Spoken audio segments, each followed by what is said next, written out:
privilegiados.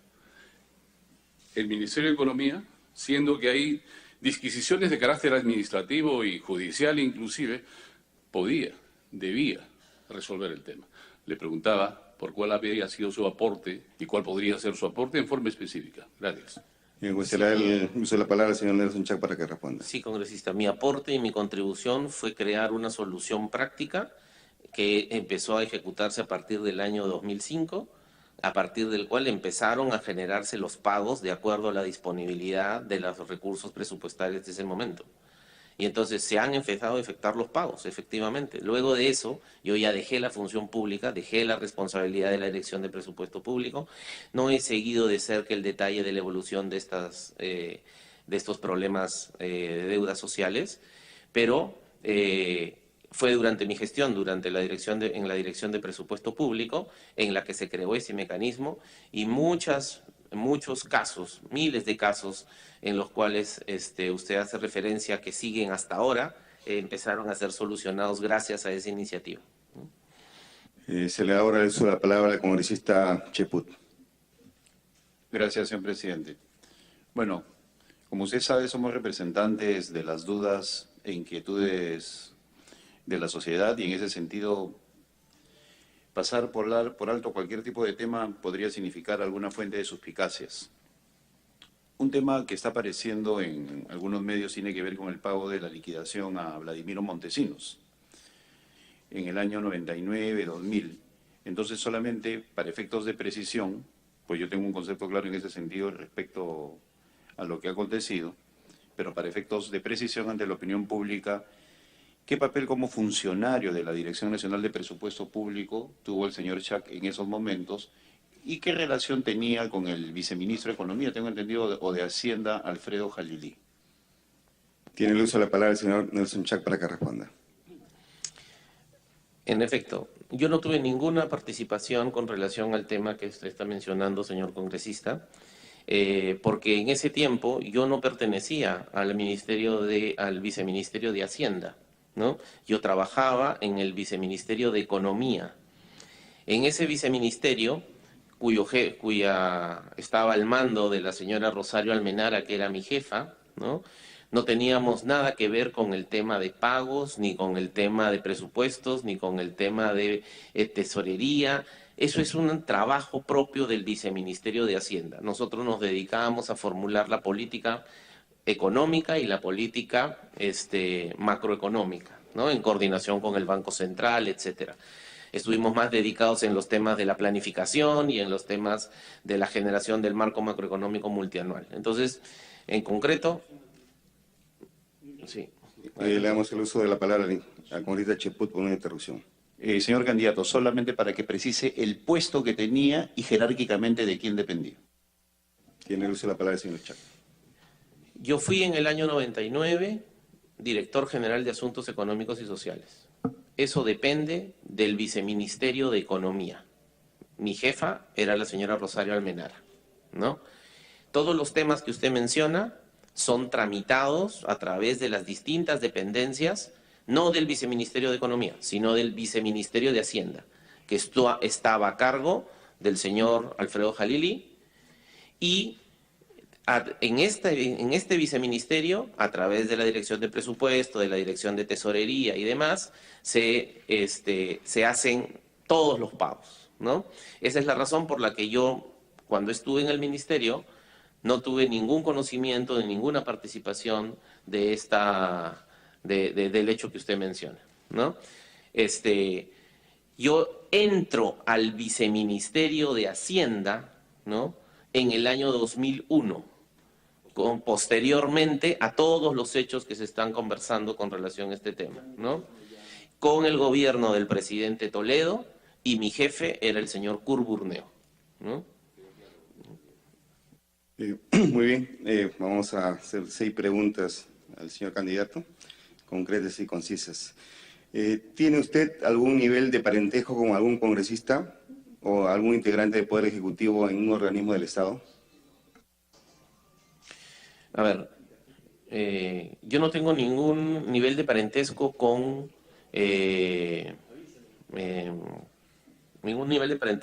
ningún congresista. ¿no?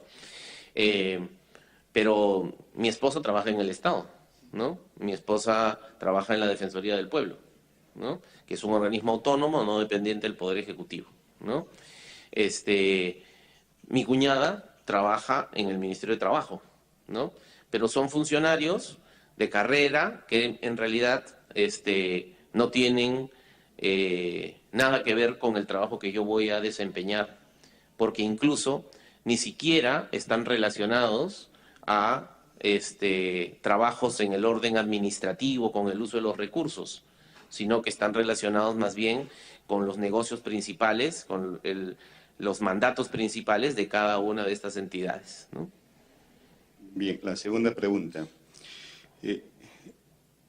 ¿Usted tiene algún familiar que sea accionista en alguna empresa que sea proveedora del Estado o que tenga algún proceso judicial con el Estado abierto en estos momentos? No, señor congresista, no tengo ningún pariente que sea accionista de ninguna empresa proveedora del Estado, ¿no? Tercera pregunta. Diga usted por qué no ha registrado hasta el momento su maestría realizada en Chile en SUNEDU. Efectivamente. Empecé a hacer el trámite hace un par de años, en el año 2015, pero me pedían dentro del procedimiento que tenga unos sellos y unas validaciones del Consulado de Chile, ¿no? Y entonces yo decía, pero esto lo podemos hacer por relaciones exteriores. Y me dijeron que no, que tiene que ser del Consulado de Chile. Yo, eso implicaba hacer un viaje a Chile para poder hacer este trámite. Y la verdad es que por mis múltiples ocupaciones, no había podido hacer eso hasta ahora, ¿no? Pero es un tema de agenda pendiente. Pero además me parece, me parece que eso es una de las cosas, claro, no tiene que ver con el sistema propio de control, pero si no debería ser necesario que la persona tenga que viajar o mandar el documento para que algún familiar, amigo, colega haga el trámite, allá sí, acá tenemos el Ministerio de Relaciones Exteriores, debería hacerse a través de esa vía, ¿no? Pero esa es la razón, digamos, anecdótica por la que no he registrado mi título de maestría de gestión en políticas públicas en la Universidad de Chile, pero para, digamos, que no te haga ninguna duda respecto de ese que efectivamente es un título original, etcétera. Si usted gusta, puedo mostrarle, he traído aquí los originales de ese título y toda la información con relación a la maestría que desarrollé en Chile durante los años 1996 y 97. Diga usted si tiene algún pariente que esté elaborando actualmente en la Contraloría General de la República. No, señor congresista, no tengo ningún pariente, ¿no? O sea, estamos hablando de los parientes cercanos, ¿no? O sea, hermanos, papás, tíos, etcétera. No conozco a nadie de mi familia que esté trabajando en la Contraloría. Diga usted si conoce al señor Daniel Uribe Correa, que le hizo una denuncia civil, y en qué estado se encuentra ese juicio. No conozco, al señor Daniel Uribe Correa. No sabía que tengo una denuncia civil, ¿no? Desconozco absolutamente el hecho que usted menciona, ¿no? Bueno, es el expediente 08-713 del año 2013, lo cual sí ha sido archivado. Igualmente, también tiene una acción de amparo en la Cuarta Sala Civil con el expediente 1199 del 2004, si tenía conocimiento de esta acción de amparo. No, señor congresista, no tenía conocimiento de esa acción de amparo. ¿De esa acción de amparo para qué? Si algún otro señor congresista desea hacer uso de la palabra, se le da el uso de la palabra al señor Velázquez. Volviendo al tema de los requisitos, señor Chac, si bien es cierto la ley no lo exige expresamente, pero he visto la trayectoria profesional, tiene una especialización en políticas públicas, pero especialmente en auditoría y control, no le veo una experiencia en ese sentido, ¿no? Me gustaría que nos pudiera responder qué es lo que puede opinar al respecto. Tiene el uso de la palabra el señor Chac. Gracias, señor presidente. Efectivamente, yo no he hecho ninguna auditoría, ¿no? De las que comúnmente se hacen en el sector público peruano, ¿no? Pero hay que ser conscientes de lo siguiente. El control es mucho más que la auditoría. El control, y de eso sí sé mucho, engloba como una de sus herramientas la auditoría, ¿no? De hecho, hasta donde yo tengo entendido, el señor Edgar Alarcón, el señor Fuad Curi, el señor Genaro Matute, tampoco nunca hicieron ninguna auditoría, ¿no? Y es que, como les digo, lo importante es tener la concepción clara sobre el control. Una de sus herramientas es la auditoría.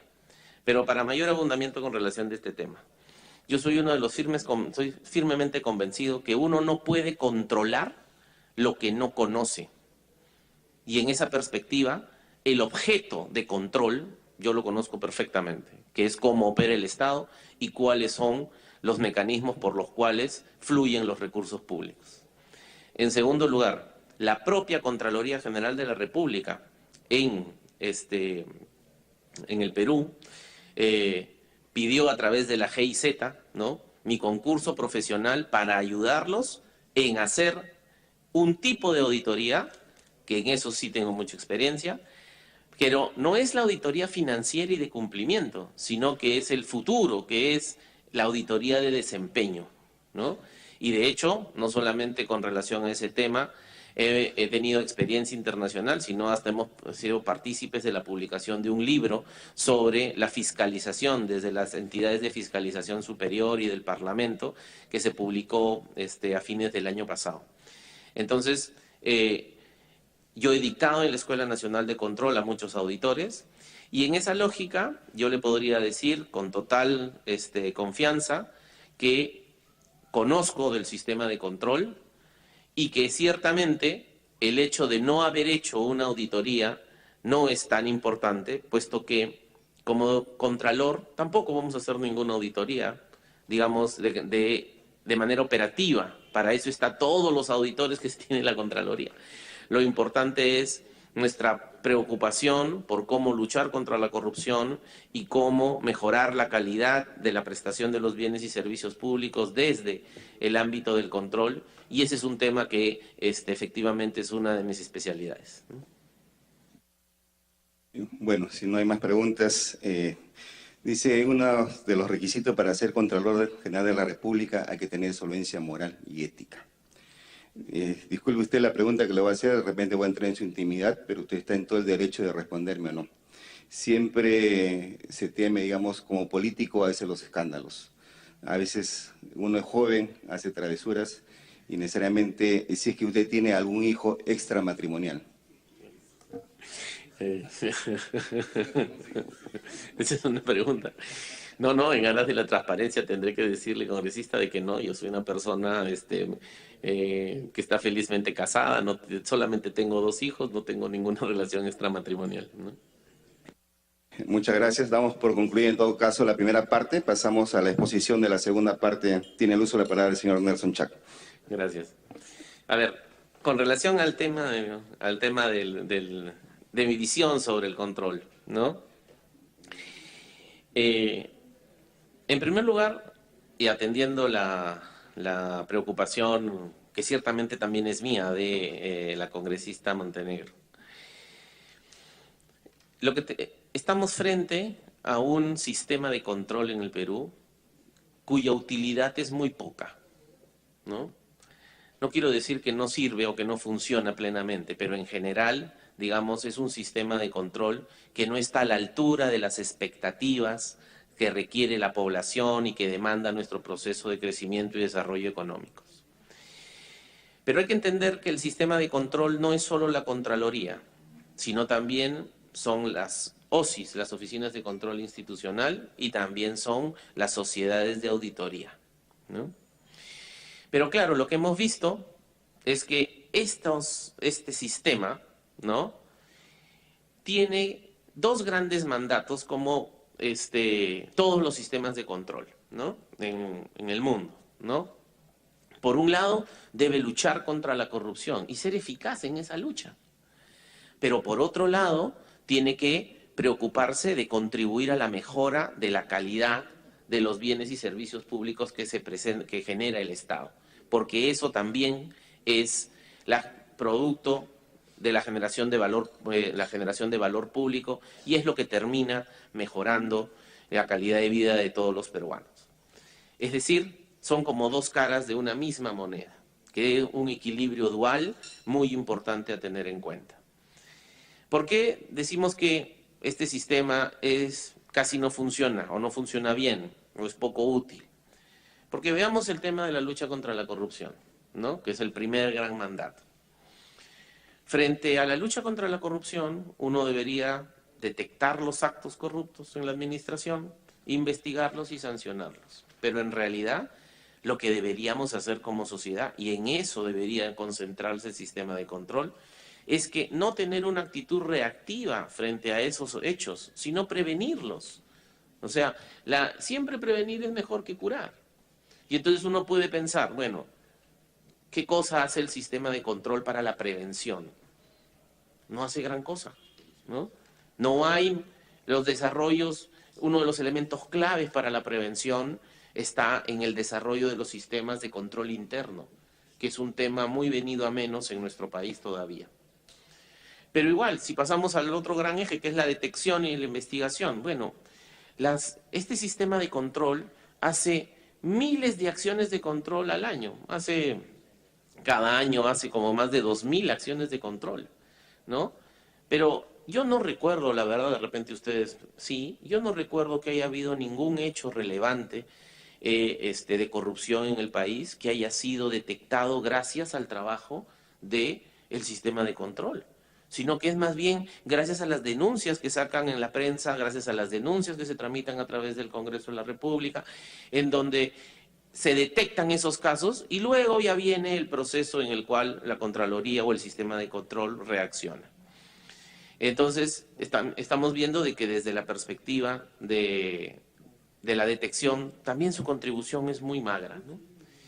Y por último, en el tema de sanción, como ustedes saben, hay 3 tipos de responsabilidades: una responsabilidad administrativo-funcional, una responsabilidad civil y penal, y en estos 2 ámbitos últimos, el sistema de control se debe ligar con el sistema judicial, con el sistema de justicia penal.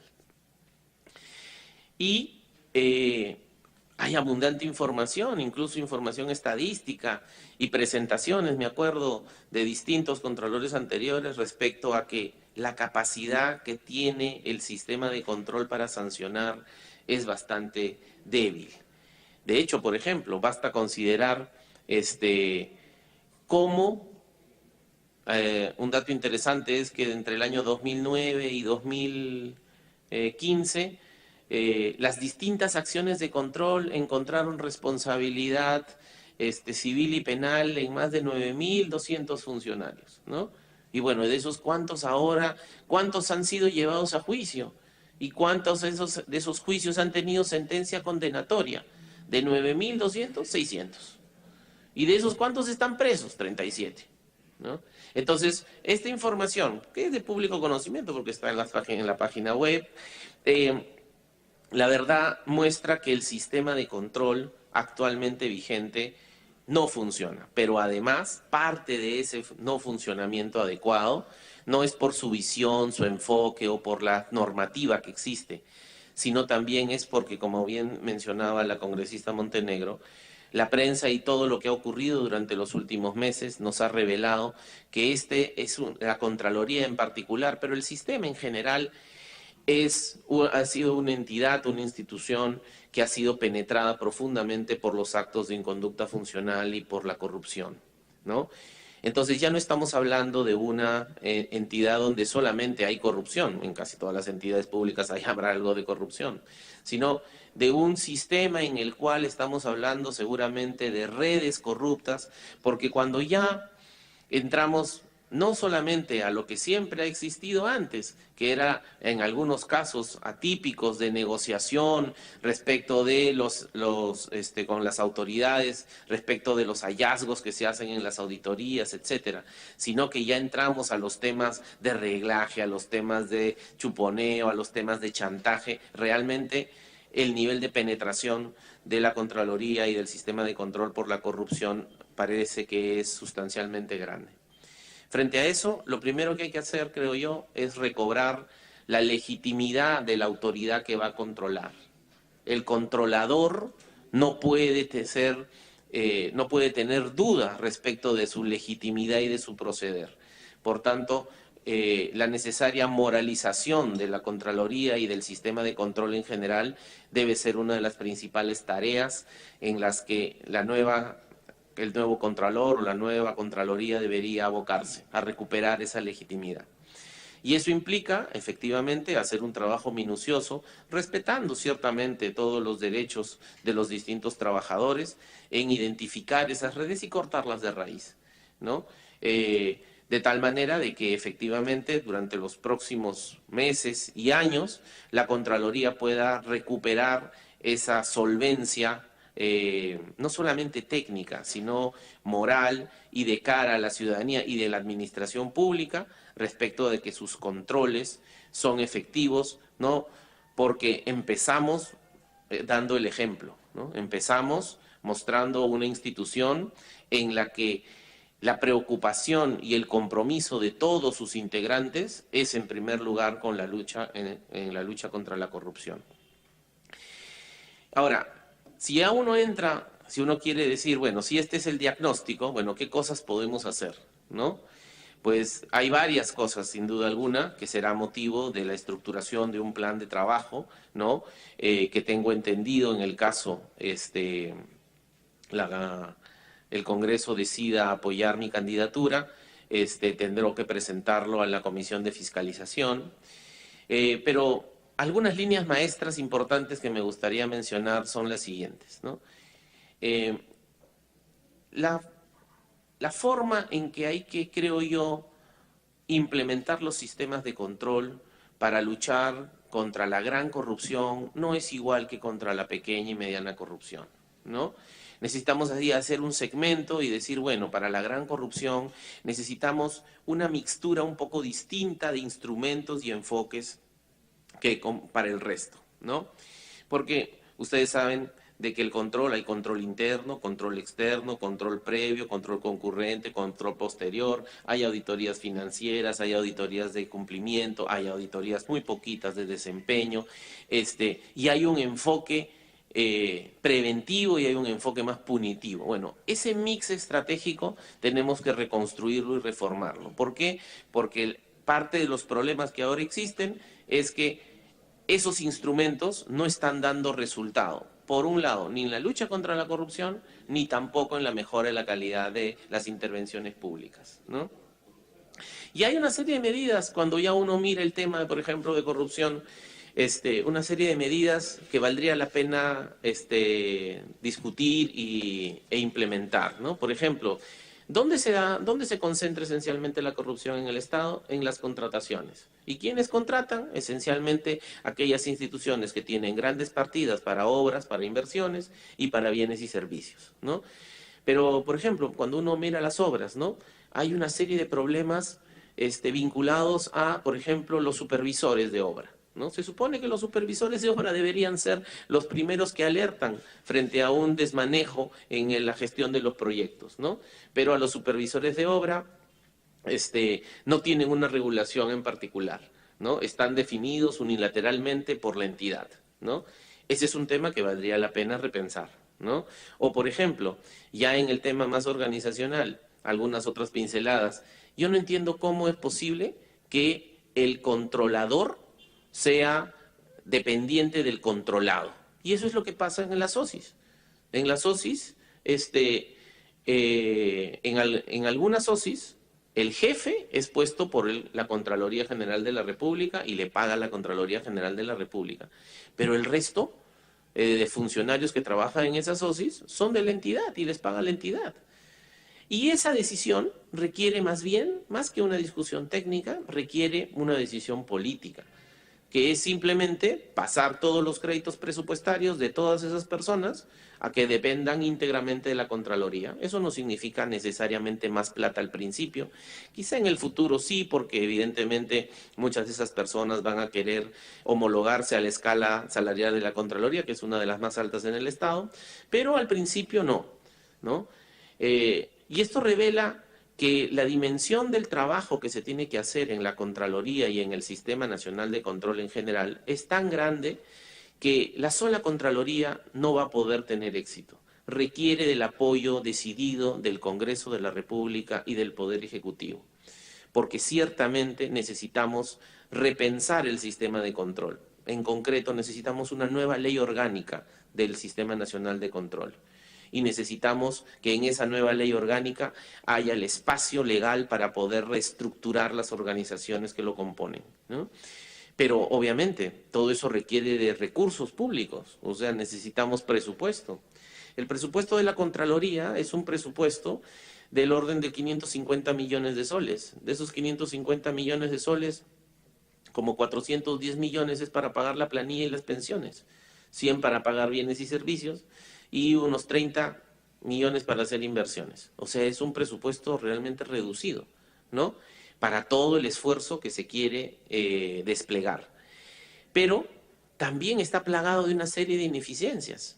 Por ejemplo, yo siempre he visto en la administración pública, y a mí también me ha pasado, ¿no? Va a haber una acción de control. Bueno, hay un equipo de auditores que van a las oficinas y que lo que hacen es revisan una serie de documentos, ¿no? Y se instalan y conviven durante semanas con la entidad. Y tenemos que resolver problemas de dónde alojarlos. A veces no hay ni sitio para los propios trabajadores, pero hay que buscar local para los señores auditores, etcétera, etcétera.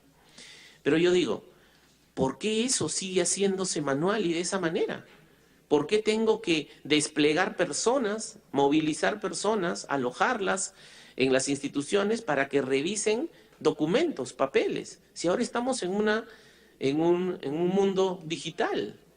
Bastaría con lograr una interoperabilidad y una interconexión de los sistemas de información de la Contraloría con todas las bases de datos administrativas. De esa manera, la selección de qué papeles, qué documentos pedir, qué cosas mirar, te requeriría en el marco de un proceso de inteligencia de negocios, de análisis de datos, etcétera, pues sería mucho más eficiente. Y también de esa manera podríamos desplegar los escasos recursos que tiene el sistema de control para llegar a donde no estamos llegando, ¿no? Y en esa perspectiva, entonces, otro elemento fundamental, creo yo, de una nueva modernización de la administración del control es la introducción masiva de tecnologías de información y comunicaciones y la interoperabilidad con los otros sistemas, ¿no? Yo recuerdo, por ejemplo, claramente, todos los funcionarios públicos presentan sus declaraciones juradas de bienes y rentas.